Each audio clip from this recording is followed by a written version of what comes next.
Hello people, welcome to the video series where we learn Kotlin by exercise by going over HackerRank algorithms problems. I'm gonna start by the first one, the solve me first problems.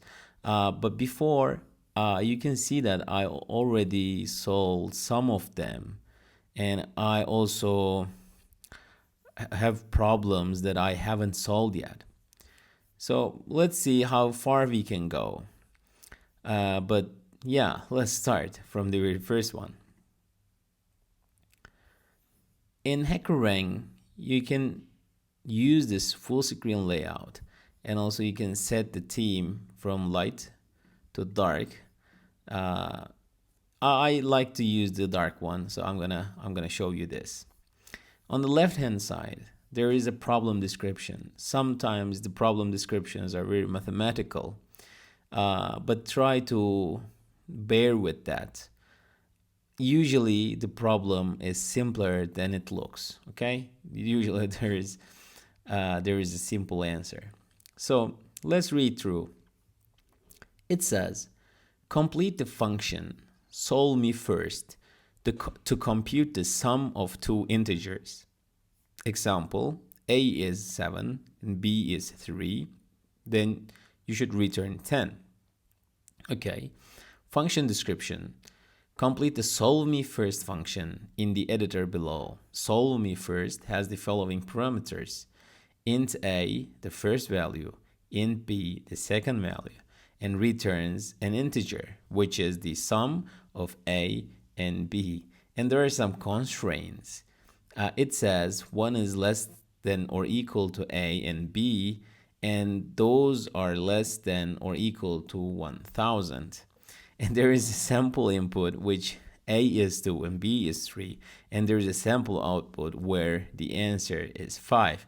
And there is also an explanation: 2 plus 3 is 5.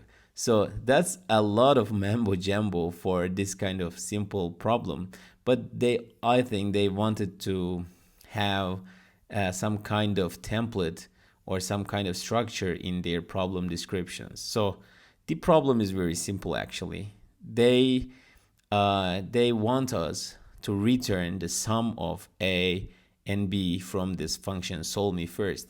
In these problems, you almost never touch the main function, okay? You always go with the function which is created for you, and you just solve this and return or print the necessary output, and you're good to go. By the way, if you haven't, you should also change your language to Kotlin, because the others looks a little bit different, as you see. See, it's like Chinese to me. But if you go to Kotlin, you can see that, okay, now I can see one thing or two. Cool. I usually solve these problems in the editor, but there are some problems with this editor. The autocomplete is not good, if it exists, and also you cannot really get some help from the IDE for indentation and such. So for this reason, I copied this into here, IntelliJ. So I also recommend doing that. I copied the problem to here for some reasons. The first reason is what I told you. The IDE helped me write code, so I can properly indent my code. I can use autocomplete and such. And the second is I want to create this project where I add all of my solutions to all of the problems I go over in my videos. So I can also upload this project to GitHub. So when you want to see a solution or copy and paste it, you can go visit the GitHub and get the problems or the solutions from there. That is the idea. I don't know if it'll work or not, but yeah, this is it. So the video is getting longer and longer. Let's get started. Solve me first function gives us a and b, two parameters, and A is an integer, B is an integer, and what we're supposed to return is an integer. Do you remember how we return something from a function? If you have watched my video series, the Codecademy series, you should know how to return a value from a function. And the answer is using the return keyword and then doing this. If you want to return the A plus B, you can return this.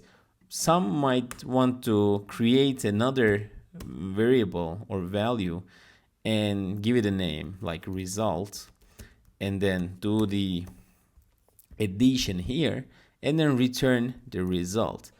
But this is not really appealing to the eye, so you can just inline this variable and return it directly.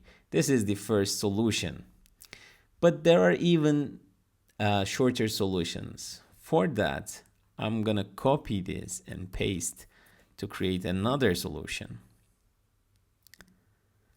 And in the second one, instead of returning A plus B with the return keyword, you can use the shorthand syntax. Cut this value here, get rid of the whole thing, and then use it directly here. Or even shorter, you can get rid of this return type altogether, because now Kotlin can infer that this A plus B is an integer, so that this function has an integer return type.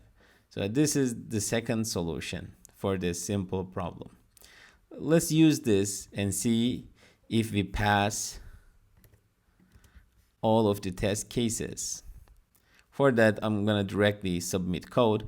But if you're trying your code, you can first use run code.